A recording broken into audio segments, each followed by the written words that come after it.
الحمد لله رب العالمين والصلاة والسلام على سيد المرسلين أما بعد فأعوذ بالله من الشيطان الرجيم بسم الله الرحمن الرحيم الصلاة والسلام عليك يا رسول الله وعلى آلك وأصحابك يا حبيب الله الصلاة والسلام عليك يا نبي الله وعلى آلك وأصحابك يا نور اللہ۔ درود پاک پڑھنے کے بے شمار فضائل و برکات ہیں۔ درود پاک کب کب کہاں کہاں اور کیسے کیسے کام آتا ہے، سبحان اللہ۔ ایک ایسا وظیفہ ہے کہ جس کی جتنی فضیلت بیان کرے کم ہے، یعنی کون سی پرابلم ہے، کون سی مشکل ہے جس کا حل درود پاک میں نہیں ہے۔ اگر یہ کہے کہ ہر مصیبت کے تالے کی چابی درود پاک ہے تو یہ شاید غلط نہیں ہوگا۔ یقیناً بہت سارے لوگ یہاں بیٹھے ہیں، مہنگائی کا دور ہے، بعض اوقات قرضے کی ضرورت پڑ جاتی ہے۔ ایسا ہی ایک ماجرا تھا آج سے چند 100 سال پہلے۔ ایک دوست نے دوسرے دوست سے قرض لیا۔ جو میں واقعہ بیان کرنے جا رہا ہوں یہ درود پاک کی بڑی مشہور و معروف کتابوں میں بھی لکھا۔ مفتی امین صاحب رحمۃ اللہ تعالی نے اپنی کتاب آب کوثر میں بھی اس واقعے کو نقل فرمایا۔ ایک دوست نے اپنے دوسرے دوست سے 3000 دینار کا قرض لیا۔ 3000 دینار ایک اچھی رقم ہوتی ہے، یعنی سونے کی اشرفیاں۔ اور جناب ایک وقت طے ہو گیا کہ اتنے ٹائم کے بعد میں یہ قرض لوٹا دوں گا۔ وہ ٹائم آ گیا، دوست نے کہا بھائی میرے پیسے لوٹاؤ۔ اب اس دوست نے کہا کہ میرے پاس پیسے تو نہیں ہیں، میرا کاروبار بھی تباہ ہو گیا ہے، میں تمہیں پیسے نہیں دے سکتا۔ پہلے تو اس نے کافی کوشش کی، اس کو فالو اپ کیا، اس کو بار بار یاد دلایا۔ جب پیسے نہیں ملے تو اب اس دوست نے کیا کیا کہ عدالت میں چلا گیا۔ جج صاحب کو کہا کہ یہ میرا دوست ہے، مجھے پیسے لیے، پیسے ہی نہیں دیتا۔ جج صاحب نے اس کو بلا لیا اور پوچھا کہ بھائی تم نے پیسے دینے ہیں؟ کہاں پیسے تو دینے ہیں۔ پھر دیتے کیوں نہیں ہو؟ پیسے ہے ہی نہیں، کہاں سے دوں، سارا کاروبار تباہ ہو گیا، پیسے خرچ ہو گئے۔ جج صاحب نے کہا تمہارے پاس 30 دن ہے، 30 دن میں اس کو پیسے لوٹا دو، اور اگر نہیں لوٹا سکے تو پھر میں تمہیں جیل میں ڈال دوں گا۔ اب پیسے تو تھے نہیں، کاروبار کولیپس ہو گیا تھا۔ یہ بندہ گھر آیا پریشان کہ اب کیا کروں گا، 30 دن میں اتنی بڑی رقم کا انتظام کیسے ہوگا۔ مگر اس بندے نے کتابوں میں لکھا ہے کہ شاید وہ حدیث سن رکھی تھی یا پڑھ رکھی تھی کہ حدیث پاک میں آتا ہے جس کا مضمون ہے کہ کوئی بندہ اگر مشکل میں ہو، پریشانی میں ہو، تو اس کو چاہیے مجھ پر درود پڑھے کہ جو درود پاک ہے وہ بندے کی مصیبتیں اور پریشانیوں کو لے جاتا ہے۔ اس نے کہا اور تو کوئی طریقہ ہے نہیں، پیسے تو ہے نہیں۔ صبح سے لے کر شام تک درود پڑھنے لگا۔ 27 دن گزر گئے، 28ویں رات آ گئی۔ خواب میں جب سویا تو کسی نے آواز لگائی کہ گھبراؤ مت، تمہارا قرضہ ادا ہو جائے گا، علی بن عیسیٰ وزیر کے پاس جاؤ، وہ تمہارا قرضہ ادا کر دے گا۔ صبح اٹھا، سوچنے لگا پتہ نہیں کس کی آواز تھی، کوئی اشارہ تو ملا ہے مگر ایسے کیسے میں وزیر کے پاس چلا جاؤں۔ اگلا دن گزرا، پھر رات آئی۔ اب جو رات آئی تو نبی پاک علیہ الصلوۃ والسلام خواب میں تشریف لے آیا۔ نبی پاک علیہ الصلوۃ والسلام نے فرمایا گھبراؤ نہیں، علی بن عیسیٰ وزیر کے پاس جاؤ، وہ تمہیں تمہارا قرض ادا کر دے گا۔ صبح اٹھا تو بہت خوش، آقا نے زیارت کروائی، نبی پاک نے راستہ بھی بتا دیا۔ اب دن کون سا آ چکا ہے؟ 29واں دن آ گیا ہے، آخری دن ہے، اگلے دن کورٹ میں جانا ہے۔ اچانک خیال آیا میں وزیر کے پاس جاؤں گا، اور وزیر نے کہا میں کیسے مانوں تمہیں نبی پاک نے بھیجا ہے، کوئی ایویڈنس، کوئی نشانی، کوئی بھی آ کے کہہ سکتا ہے مجھے نبی پاک علیہ الصلوۃ والسلام نے بھیجا ہے۔ اب اسی تذبذب میں، اسی ہیزیٹیشن میں یہ والا دن بھی گزر گیا، مگر درود پڑھتا رہا۔ رات پھر ہوئی تو نبی پاک علیہ الصلوۃ والسلام پھر خواب میں تشریف لا۔ نبی پاک نے فرمایا علی بن عیسیٰ وزیر کے پاس جاؤ، تمہارا قرضہ ادا کرے گا۔ کہ حضور کیسے جاؤں گا، اور اگر مجھے کوئی نشانی مانگی تو میں کیا نشانی بتاؤں گا؟ پیارے آقا علیہ الصلوۃ والسلام نے فرمایا اسے جا کر کہنا کہ تم 5000 بار روزانہ صبح فجر کی نماز کے بعد درود پاک پڑھتے ہو، یہ راز صرف تمہیں پتا ہے، تمہارے رب کو پتا ہے، اور کسی کو نہیں پتا تھا۔ اور جب تک گنتی پوری نہیں ہوتی تم کسی سے بات بھی نہیں کرتے۔ بس اب صبح اٹھا تو دیوانہ جھوم رہا ہے، سیدھا پہنچ گیا وزیر کے پاس۔ یہی وہ دن ہے جس دن عدالت میں بھی جانا ہے، مگر صبح صبح پہنچ گیا وزیر کے پاس۔ وزیر اپنے درباریوں کے ساتھ، اپنے دوستوں کے ساتھ بیٹھا تھا۔ کہا پیغام دیجئے وزیر صاحب سے کہ مجھے آپ سے ملاقات کرنی ہے، بڑا امپورٹنٹ، بڑا اہم پیغام لایا ہوں۔ وزیر صاحب نے جب یہ سنا تو کہا پوچھو کس کا پیغام لایا ہو؟ باہر سے جواب دیا کہ میں نبی پاک علیہ الصلوۃ والسلام کا پیغام لایا ہے۔ اب وزیر تھا تو عاشق رسول، فوراً اندر بلایا تو فرمائیے کیا پیغام ہے؟ کہ نبی پاک علیہ الصلوۃ والسلام نے تمہارے پاس بھیجا ہے، اور 3000 دینار مجھ پر قرضہ ہے، آپ میرا قرضہ ادا کر دیں۔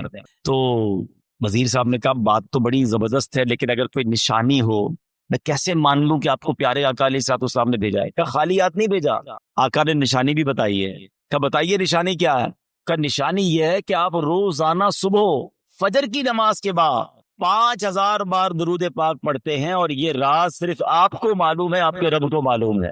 وزیر تو جھوم اٹھانا، اس کے تو درود پاک مقبول ہو گئے۔ کہتا مرحبا یا رسول اللہ، اپنے کمرے میں گیا، واپس آیا، 3000 دینار نہیں، وہ 9000 دینار لے کر آیا۔ کہتے پہلے 3000 تو نبی پاک کا حکم، آقا کا حکم سر آنکھوں پر، لبیک یا رسول اللہ، یہ لیجئے۔ دوسرے 3000 آپ نے میرے گھر تک قدم رنجا فرمایا، اتنی پیاری خوشخبری سنائی، یہ اس کا تحفہ ہے۔ تیسرے 3000 لیجئے کہ اب اپنے بچوں کے لیے اس سے کوئی کاروبار وغیرہ شروع کریں، اور ایک وعدہ بھی کر کے جائیں۔ اب زندگی میں آپ کو جب بھی کوئی کام پڑے نا، آپ نے کہیں اور نہیں جانا، مجھے خدمت کا موقع دینا ہے۔ اللہ اکبر، یہ دیوانہ تو خوش، اب پہنچ گیا عدالت میں۔ اچھا وہاں عدالت میں سارے یہ سوچ رہے ہیں، ایوری بڈی ایکسپیکٹنگ کہ یہ تو آئے گا آ کر کہے گا پیسے ویسے ہیں نہیں، جج صاحب نے اس کو جیل میں ڈالنا ہے۔ یہ تو گیا، جاتے ہی جج صاحب کے ہاتھ میں 3000 دینار رکھ دیے کہ جج صاحب یہ لیجئے، میری جو قرضہ تھا میرے دوست کو دے دیجئے۔ جج نے کہا ٹھہرو، یہ بتاؤ آئے کدھر سے پیسے؟ تم تو کہتے تھے کاروبار نہیں، تم تو کہتے تھے حالات خراب ہیں، کھانے کو پیسے نہیں، 3000 دینار لے کر آ گئے۔ اب اس دیوانے نے بھرے کوٹ میں، بھری عدالت میں گویا زبان حال سے یہ کہنا شروع کر دیا کہ اتنا دیا سرکار نے مجھ کو، اتنی میری اوقات نہیں، یہ تو کرم ہے ان کا، ورنہ مجھ میں تو ایسی بات نہیں۔ اس نے پورا واقعہ ہی سنا دیا عدالت میں۔ اچھا اس زمانے کے جج بھی کیسے ہوتے تھے؟ سنو، وہ جج صاحب اپنے سیٹ سے اٹھے، اپنے چیمبر میں، اپنے کمرے میں چلے گئے، عدالت لگی ہوئی ہے، تھوڑی دیر بعد آتے ہیں اور 3000 دینار جو ہے اس بندے کے ہاتھ میں دے کر کہتے ہیں کیا سارا ثواب علی بن عیسیٰ لے جائے گا؟ میں بھی تو نبی پاک کا امتی ہوں، تمہارا قرضہ میں ادا کرتا ہوں۔ اچھا اب یہ سارا ماجرا وہ دوست بھی دیکھ رہا ہے جس نے کیس کیا تھا، اس نے کہا جج صاحب ٹھہریے، ایسا کرم اس پر ہوا ہے، میں اس سے پیسے لے کر کیا کروں گا؟ قلم اور کاغذ لائیے، میں اپنا قرضہ ہی معاف کر دیتا ہوں۔ اچھا اب یہ عاشق رسول جج صاحب کو کہتے ہیں جج صاحب اور تواڈے پیسے تو واپس لے لو، اب اپنے پیسے تو اب واپس لے لو، میں نے کیا کرنا ہے، قرضہ ہی معاف ہو گیا۔ اور جج کہتا ہے بھائی اللہ کے رسول کے نام پر پیسے نکالے ہیں، اب یہ پیسے میں نے واپس نہیں لینے، یہ پیسے تم اپنے ساتھ ہی لے جاؤ۔ اب یہ دیوانہ جو ایک رات پہلے 1 روپیہ نہیں ہے، صبح اس کو اس بات کا خوف ہے کہ مجھے گرفتاری دینی ہے، اب 12000 دینار لے کر اپنے گھر کو واپس جا رہا ہے۔ تو یہ درود پاک ہے، یہ نبی پاک کی طرف لو لگانا، بس نظر پڑنے کی دیر ہے، توجہ ہونے کی دیر ہے۔ وہ شاعر کہتے ہیں نا، یاد رکھو اگر اٹھ گئی ایک نظر، وہ نظر چاہیے، یاد رکھو اگر اٹھ گئی ایک نظر، جتنے خالی ہیں سب جام بھر جائیں گے۔ ہمیں وہ نظر درکار ہے، اور وہ نظر کیسے ہوگی کہ ان کی بارگاہ میں درود پاک کا نذرانہ ہو، ان کی سنتوں پر عمل کرنے والی زندگی ہو، نبی پاک کی رضا والے کام ہو۔ پھر دیکھیں آقا جب نگاہ عنایت فرماتے ہیں، بہت سارے لوگ ملتے ہیں، پرچیاں دیتے ہیں، بیماری ہے، قرضہ ہے، پریشانی ہے، جناب گھر پہ بڑے مسائل ہیں، جس کام میں ہاتھ ڈالتا ہوں وہ کام برباد ہو جاتا ہے۔ سنو بریلی کے تاجدار سب باتوں کا سولوشن کیا دے رہے ہیں، حل کیا بتا رہے ہیں؟ فرماتے قسمت میں لاکھ پیچ ہوں، 100 بل 1000 کج۔ کہتے گتھی بن گئی ہے نا زندگی، ایسا لگتا ہے گتھی ہو گئی ہے، سمجھ ہی نہیں آ رہا کون سا سرا پکڑوں، کیسے مسائل حل کروں، ایک مسئلہ حل کرتا ہوں دوسرا کھڑا، دوسرا حل کرتا ہوں تیسرا۔ امام عشق و محبت کہتے ہیں قسمت میں لاکھ پیچ ہوں، 100 بل 1000 کج۔ آقا یہ ساری گتھی ایک تیری سیدھی نظر کی ہے، ایک نظر پڑنی ہے ساری گتھیاں سلجھ جانی۔ تو درود پاک پکڑ لو، کمال کا وظیفہ، پکڑ لو اس کو، چلتے پھرتے اٹھتے بیٹھتے پڑھتے رہو۔ پھر دیکھو کیسے نگاہ کر رحمت ہوتی ہے۔ ہمیں کسی سے کیوں مانگنا ہے؟ منت غیر کیوں اٹھائیں، کوئی ترس جتائے کہ، کیا بات کہتے ہیں اعلیٰ حضرت بھی ہے، کوئی اب پر کیوں ترس جتائے یار، میں نبی پاک کا امتی ہوں نا۔ اعلیٰ حضرت کہتے کریم ایسا ملا کہ جس کے کھلے ہیں ہاتھ اور بھرے خزانے، بتاؤ اے مفلسو کہ پھر کیوں تمہارا دل اضطراب میں ہے، ارے کیوں مانگے دنیا والوں سے، کیوں جائیں دنیا والوں کے پاس، میرے آقا وہ ہے جن کے در سے تاجدار پلتے ہیں۔ اس گلی کا گدا ہوں میں جس میں مانگتے تاجدار پھرتے ہیں، کیوں جہاں کے تاجداروں خواب میں دیکھی وہ شے جو آج جھولیوں میں گدایان در کی ہے۔ ارے آقا کا در جب موجود ہے تو دنیا والوں سے کیوں مانگنا ہے؟ ہم نے اللہ سے مانگنا ہے، اللہ کے حبیب علیہ الصلوۃ والسلام کی بارگاہ میں التجا کرنی ہے، اور وہ بھی اس لیے کرنی ہے کہ اللہ نے یہ در دکھایا ہے، وہی رب ہے جس نے تجھ کو ہم تک کرم بنایا، ہمیں بھیک مانگنے کو تیرا آستاں بتایا، تجھے حمد ہے خدایا۔ تو ہمیں دنیا والوں سے زندگی بھر ایک اصول بنا لو اپنا، خودداری ہونی چاہیے نا، خوددار کو غیب سے عطا کیا جاتا ہے۔ اللہ سے یہ دعا مانگو، یا اللہ مجھے بانٹنے والا بنانا، مجھے دینے والا بنانا، کبھی مانگنے والا نہ بنانا، پھر دیکھو تمہاری عزت بھی بڑھتی ہے، تمہاری روزی میں بھی برکت ہو جائے گی۔ تو بہرحال اللہ ہمیں کبھی کسی کا محتاج نہ بنائے، غیب کے خزانوں سے عطا فرمائے، درود پاک پڑھتے رہیے، جھولیاں بھری جاتی رہیں گی۔ ایک بار پھر محبت کے ساتھ باواز بلند درود پاک پڑھ لے، صلو علی الحبیب محمد صلی اللہ علیہ وسلم۔ آج ماشاءاللہ درود پاک پر کافی زبردست کلام ہوا، ایک اور شاندار وظیفہ، اللہ اکبر، بلکہ شاید میں یہ کہوں تو غلط نہیں ہوگا کہ افضل ترین وظیفہ، جی ہاں، آج اس پر بات کریں گے، اور وہ کتنا اہم ہے ہماری زندگی میں، ہمارے ایمان کے لیے، وہ بھی انشاءاللہ پتہ چل جائے گا۔ صحابی رسول حضرت شداد بن اوس رضی اللہ تعالی فرماتے ہیں کہ ہم صحابہ کرام علیہ رضوان اللہ پاک کے آخری نبی رسول ہاشمی صلی اللہ تعالی علیہ وسلم کی خدمت میں حاضر تھے۔ آپ علیہ الصلوۃ والسلام نے ہم سے پوچھا، حل فیکم غریب، کیا کوئی تم میں اجنبی تو نہیں بیٹھا؟ صحابہ کرام نے کہا نہیں حضور، ہم سارے مسلمان ہی ہیں اور کوئی غیر نہیں ہے۔ تو نبی پاک علیہ الصلوۃ والسلام نے فرمایا ایسا کرو، دروازے بند کر دو۔ صحابہ نے دروازے بند کر دیے۔ اب آپ علیہ الصلوۃ والسلام نے فرمایا ارفعوا ایدیکم وقولوا لا الہ الا اللہ، ہاتھ اوپر اٹھا لو اور لا الہ الا اللہ پڑھنا شروع کر دو۔ حضرت شداد بن اوس کہتے ہیں ہم سب نے ہاتھ اوپر اٹھائے اور کلمہ پاک پڑھنا شروع کر دیا۔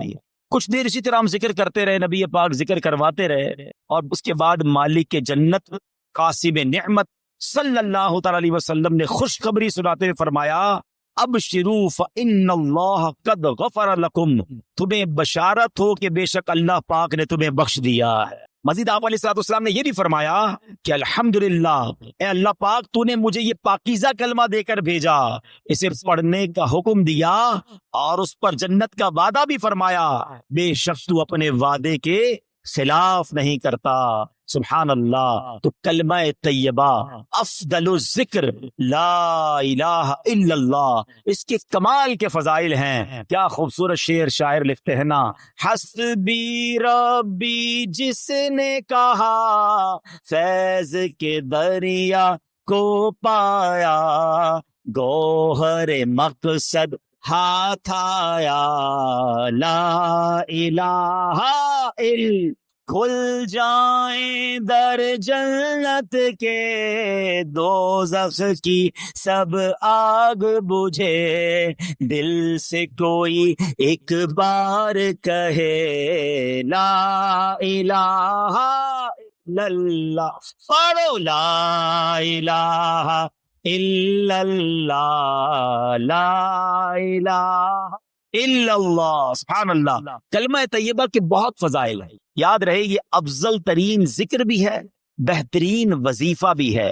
یہی کلمہ پڑھ کر غیر مسلم مسلمان ہوتا ہے، یہی مبارک کلمہ سچے دل سے پڑھنے کی برکت سے غیر مسلم کے سب گناہ دھل جاتے ہیں اور وہ جنت کا حقدار بن جاتا ہے۔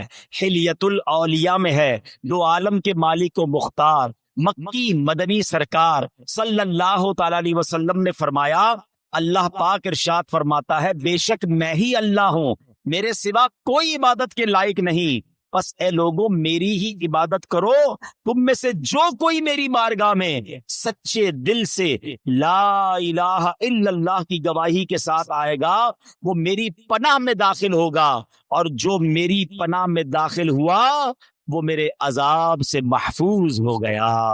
کیا بات ہے، سبحان اللہ۔ کلمہ طیبہ کے مختلف نام ہیں، یاد رکھیے گا، لا الہ الا اللہ محمد الرسول، مل کر پڑھ لیں، لا الہ الا اللہ محمد الرسول اللہ صلی اللہ تعالی علیہ وسلم۔ اس کے بہت سارے نام ہیں، اس کا ایک نام کلمہ توحید بھی ہے، کلمہ اخلاص بھی ہے، اسے کلمہ احسان بھی کہتے ہیں، اسے کلمۃ التقوی بھی کہتے ہیں۔ اس مبارک کلمے کا ایک نام کلمہ ثابتہ یعنی ثابت شدہ کلمہ، پکا کلمہ، نام مٹنے والا کلمہ، ہمیشہ رہنے والا کلمہ بھی ہے۔ سبحان اللہ، اتنے حدیث اور اتنے فضائل ہیں اس کے بارے میں۔ صحابی رسول حضرت ابو ہریرہ رضی اللہ تعالیٰ عنہ فرماتے ہیں، میں نے اللہ پاک کے آخری نبی رسول ہاشمی صلی اللہ تعالیٰ علیہ وسلم کی خدمت میں عرض کی، یہ بخاری شریف کی حدیث ہے کہ یا رسول اللہ صلی اللہ تعالیٰ علیہ وسلم، قیامت کے دن آپ کی شفاعت سے حصہ پانے والے خوش نصیب لوگ کون ہوں گے؟ فرمایا اے ابو ہریرہ، میرا گمان یہی تھا کہ تم سے پہلے مجھ سے کوئی یہ بات نہیں پوچھے گا۔ نبی پاک کو یہ بھی پتا تھا سوال کون پوچھے گا مجھ سے۔ فرمایا کیونکہ میں حدیث سننے کے معاملے میں تمہاری حرص کو جانتا ہوں۔ پھر فرمایا اے ابو ہریرہ، قیامت کے دن میری شفاعت پانے والا خوش نصیب وہ ہوگا جو سچے دل سے لا الہ الا اللہ کہے گا۔ ایک بار پھر پڑھ لیں، لا الہ الا اللہ محمد الرسول اللہ صلی اللہ تعالی علیہ وسلم۔ حضرت عثمان بن مالک رضی اللہ تعالیٰ سے روایت ہے، رسول رحمت شفیع امت صلی اللہ تعالی علیہ وسلم نے فرمایا، جو بندہ صرف اور صرف اللہ پاک کی رضا کی خاطر لا الہ الا اللہ کہے، بے شک اللہ پاک اس پر دوزخ حرام فرما دیتے ہیں۔ ایک بار پھر پڑھ لیں، لا الہ الا اللہ محمد الرسول اللہ صلی اللہ تعالیٰ علیہ وسلم۔ اللہ پاک کے آخری نبی رسول ہاشمی صلی اللہ تعالیٰ علیہ وسلم نے فرمایا، من مات وہو یعلم انہ لا الہ الا اللہ دخل الجنہ، یعنی جو اس حال میں مرا کہ وہ جانتا ہے اللہ پاک کے سوا کوئی عبادت کے لائق نہیں، تو وہ جنت میں داخل ہوگا۔ ایک حدیث پاک میں ہے، پیارے آقا مکی مدنی مصطفیٰ صلی اللہ تعالی علیہ وسلم نے فرمایا، ثمن الجنتی لا الہ الا اللہ۔ بڑی پیاری حدیث ہے، اتنی مختصر ہے مگر کیا پیاری بات فرما دی۔ آپ کہیں جناب مجھے ڈیفنس میں بنگلہ چاہیے، آپ کو اگلا سوال ہوگا کتنے کا ہے، قیمت کیا ہے، پرائس کیا ہے، مجھے فلاں والا نیا موبائل چاہیے، ہاں مجھے بھی چاہیے، قیمت تو بتاؤ۔ اچھا جناب فلاں قسم کی گاڑی چاہیے، مگر یہ تو بتاؤ کتنے کی ہے، جیب میں پیسے ہوں گے تو لوں گا نا۔ اب اگر آپ سے کوئی کہے کہ جنت کی قیمت کیا ہے، جنت کا ثمن کیا ہے، جنت کا داخلہ کیسے ملے گا، ہائے ہائے، نبی پاک نے ایک لائن میں جنت کی قیمت بیان فرما دی۔ آقا فرماتے ثمن الجنہ لا الہ الا اللہ، آقا فرماتے جنت کی قیمت لا الہ الا اللہ۔ پھر پڑھ لو، لا الہ الا اللہ محمد الرسول اللہ صلی اللہ علیہ وسلم۔ ایک اور روایت میں ہے، رسول اکرم نور مجسم صلی اللہ تعالی علیہ وسلم نے فرمایا، مفاتیح الجنتی شہادت لا الہ الا اللہ، جنت کی چابیاں لا الہ الا اللہ کی گواہی دینا ہے۔ اللہ اکبر، سبحان اللہ، یہ ہے کلمہ طیبہ، یہ ہے سبحان اللہ کلمہ طیبہ کی برکتیں، سبحان اللہ۔ اب ایک عجیب سا واقعہ آپ کو سناتا ہوں، اور واقعہ ہے حضرت بایزید بسطامی کا۔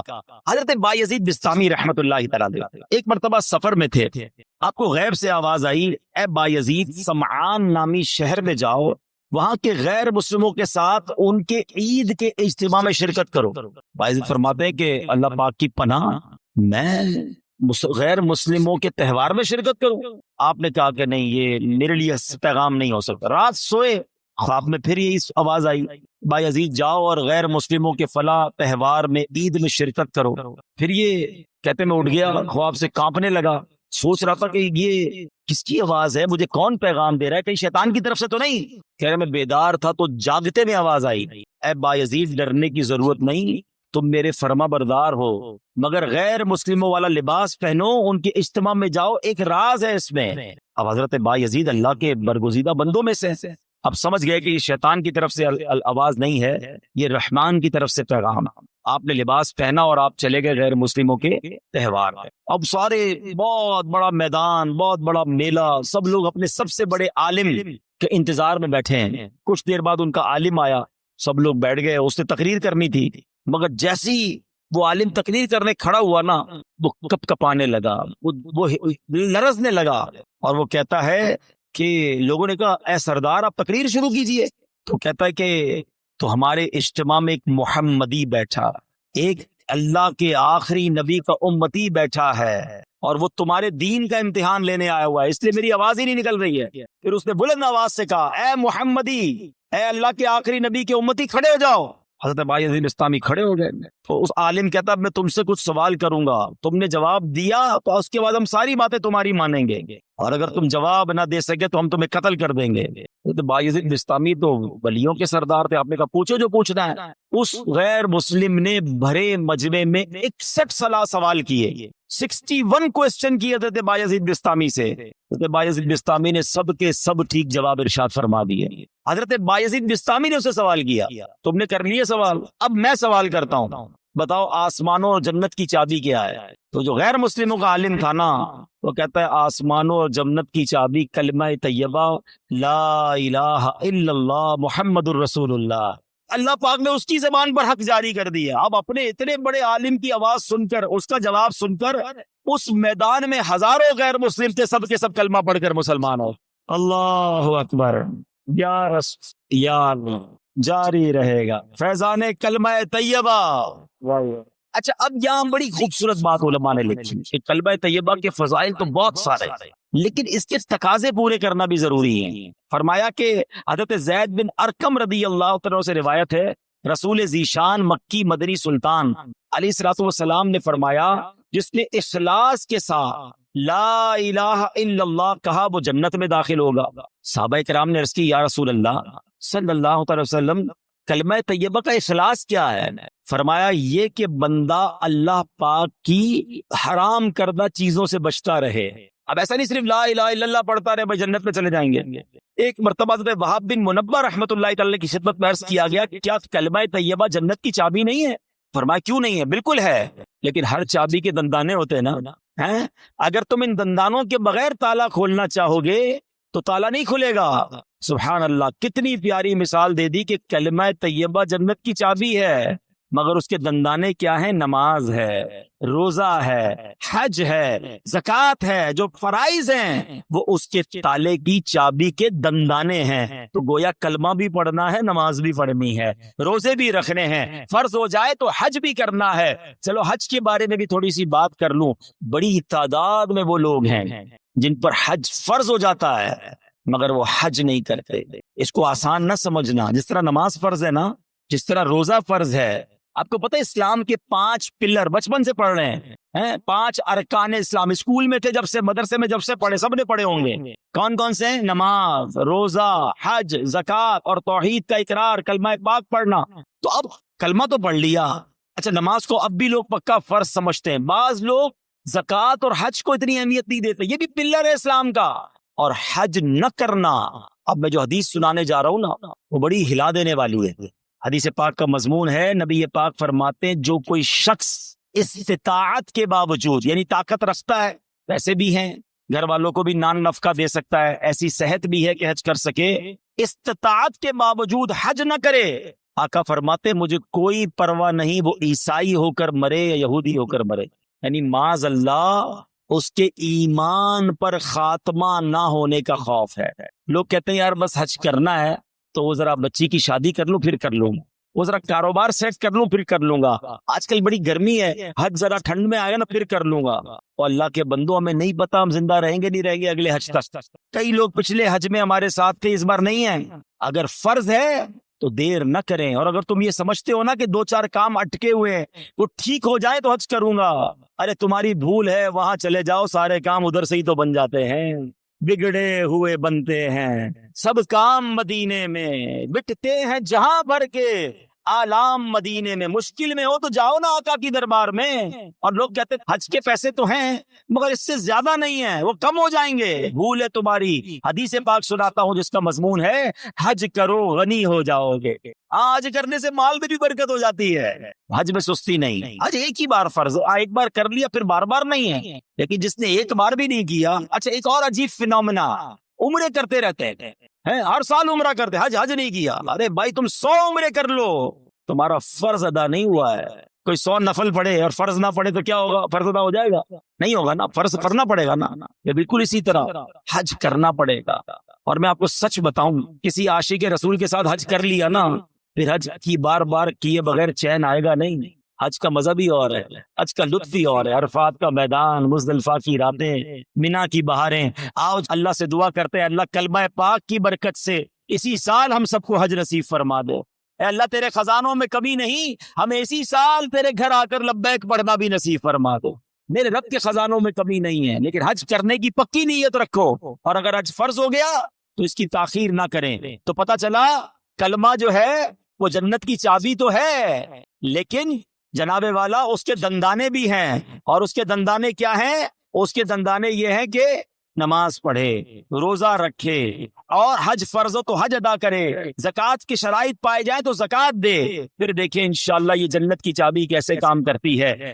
حضرت نوح علیہ السلام نے ایک بار اپنے بیٹے کو کمال کی نصیحت فرمائی.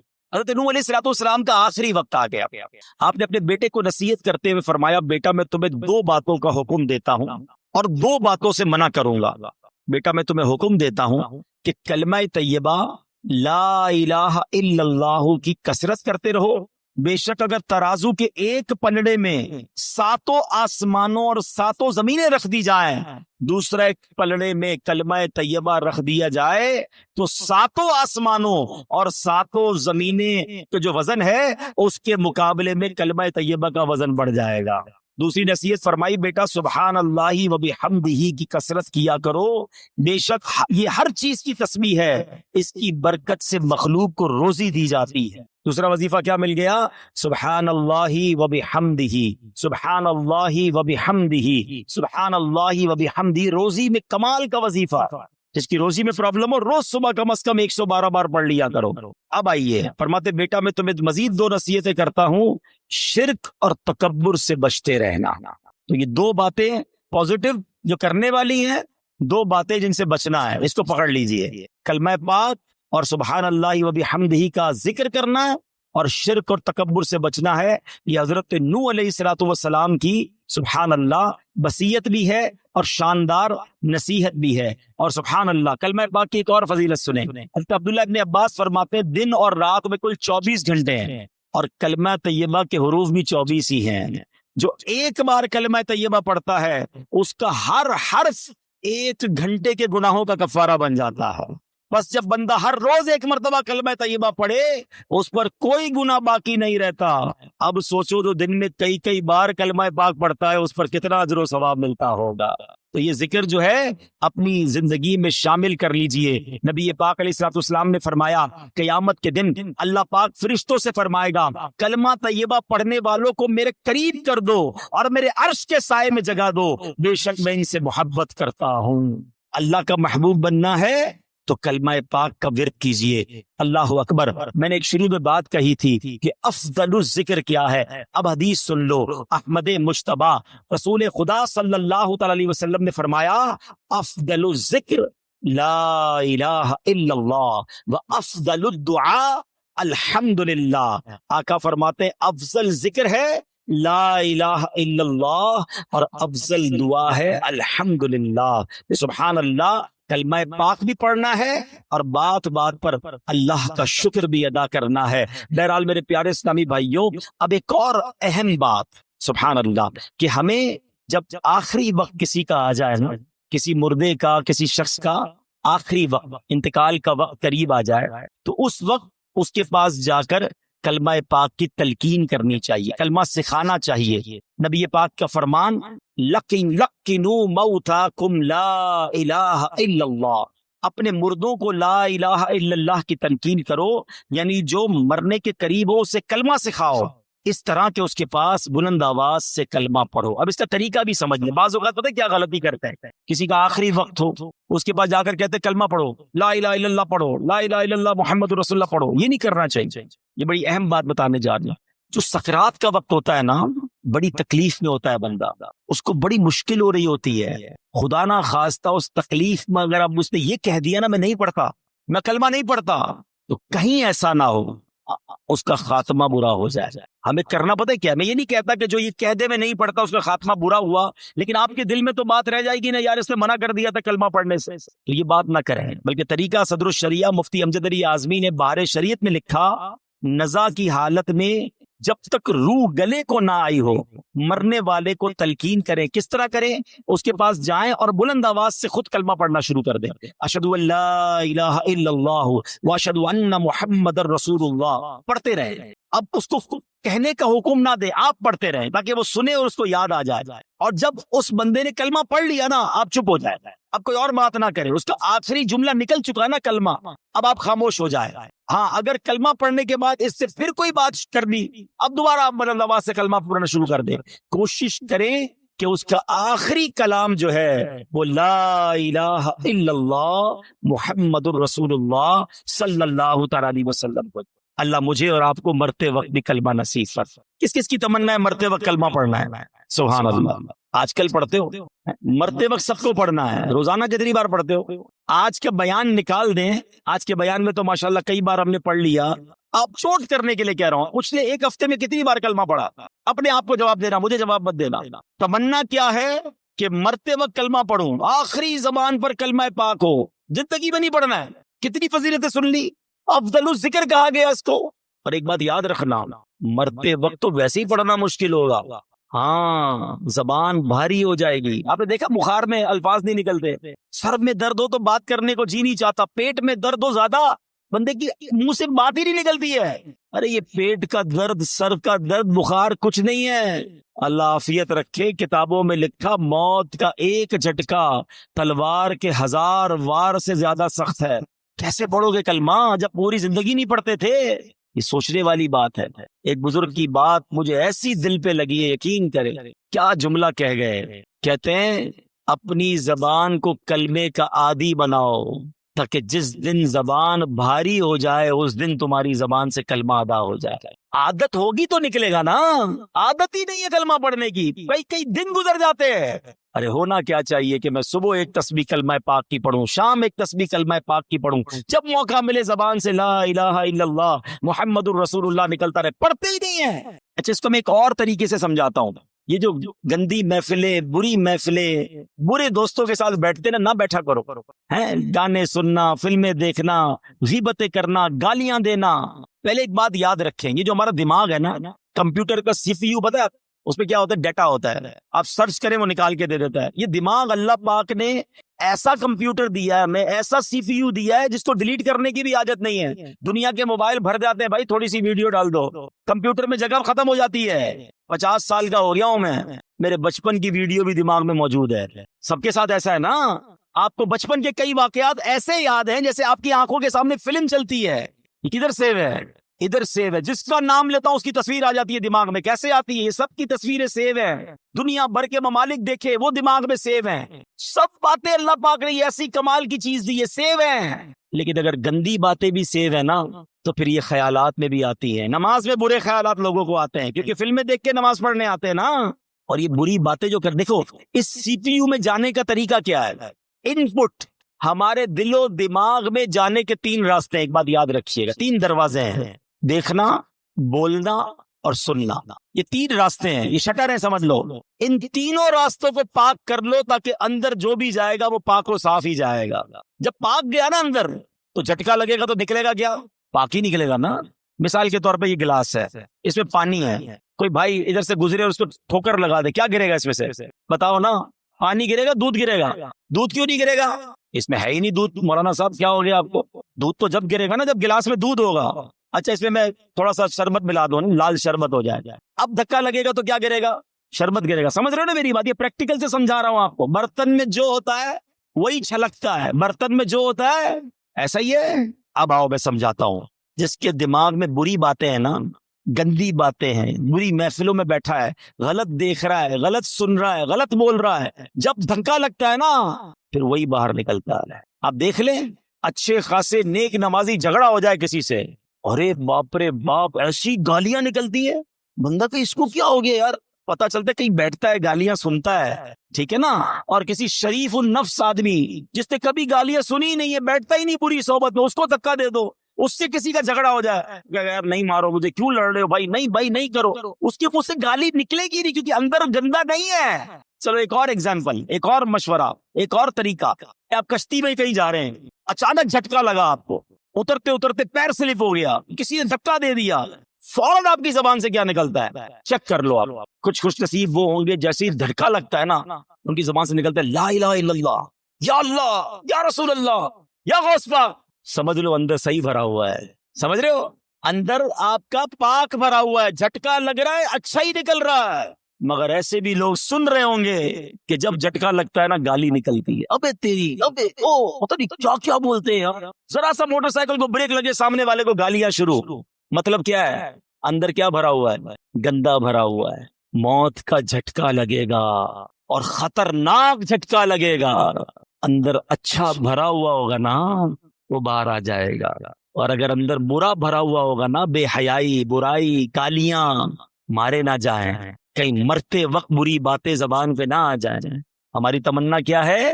کلمہ پڑھتے پڑھتے، درود پڑھتے پڑھتے، یا رسول اللہ کہتے کہتے میں وہ سنی ہوں جمیل قادری مرنے کے بعد میرا لاشا بھی کہے گا الصلاۃ والسلام. یہ پڑھتے پڑھتے جانا ہے نا، تو دنیا میں پڑھو گے تو آخرت مرتے وقت آئے گا نا زبان پہ. ادھر گالیاں دینی ہے، ادھر لڑائیاں کرنی ہے، ادھر غیبتیں کرنی ہے، اور تمنا یہ کہ مرتے وقت کلمہ نصیب ہو. نہ کرو ایسا. آج سے نیت کر جاؤ کہ اگر کلمے والی موت چاہیے تو کلمے والی زندگی بھی چاہیے.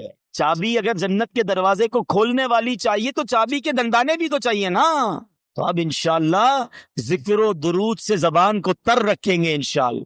کیا بات ہے میرے پیر و مرشد کی، بچپن سے ان کی نعتیں سن رہے ہیں، اب حدیثیں پڑھ پڑھ کے اور سمجھ آتی ہیں کہ کیا دعائیں، کیا التجائیں امیر اہل سنت نے اپنے کلاموں میں لکھ دی ہیں. کیا خوبصورت شعر تھا.